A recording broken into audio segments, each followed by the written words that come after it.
Amis photographes, bonjour, bienvenue sur GL Photographie.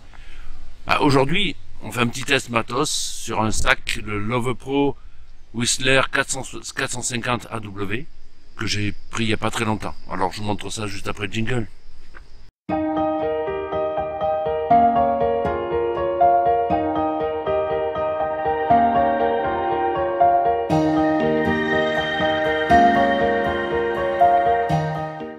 Alors tout d'abord, première question, pourquoi est-ce que j'ai pris un nouveau sac? Tout simplement parce que mes anciens sacs ne me convenaient plus compte tenu de l'espace réduit ou quasiment inexistant pour emmener, en plus du matériel photo, des affaires pour faire ma randonnée, un pull, un kawé, un anka, etc. Donc il me fallait quelque chose de plus grand. Alors vous allez me poser une question, pourquoi celui-ci particulièrement?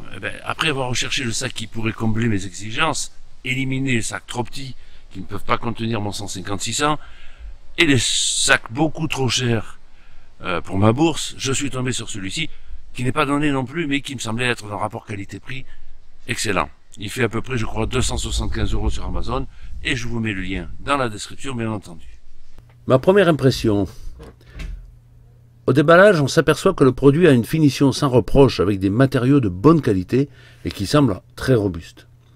Le sac possède un compartiment photo bien rembourré, accessible uniquement depuis l'arrière du sac.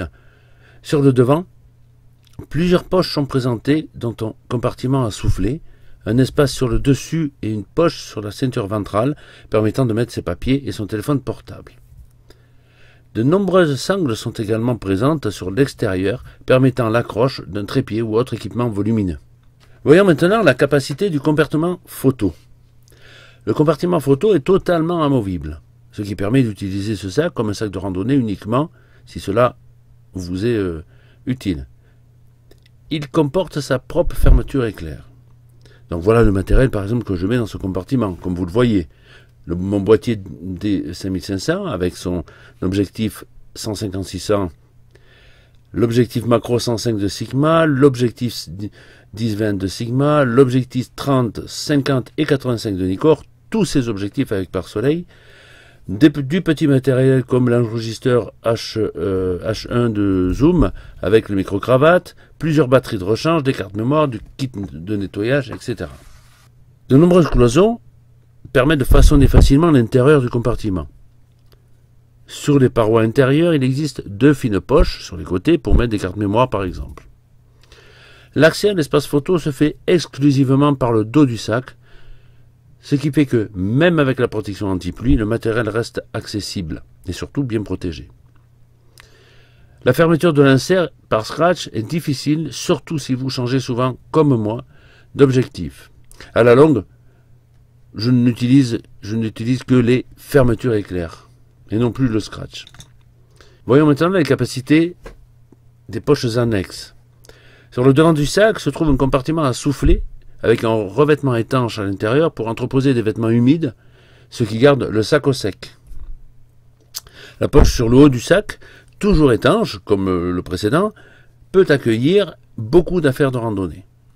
Alors en conclusion, je dirais que ce sac est un produit de qualité qui, pour celui qui n'a pas peur de porter une masse importante dans son dos, parce que moi j'ai à peu près 10 kg dans mon sac, est fait pour les baroudeurs d'une journée ou plus.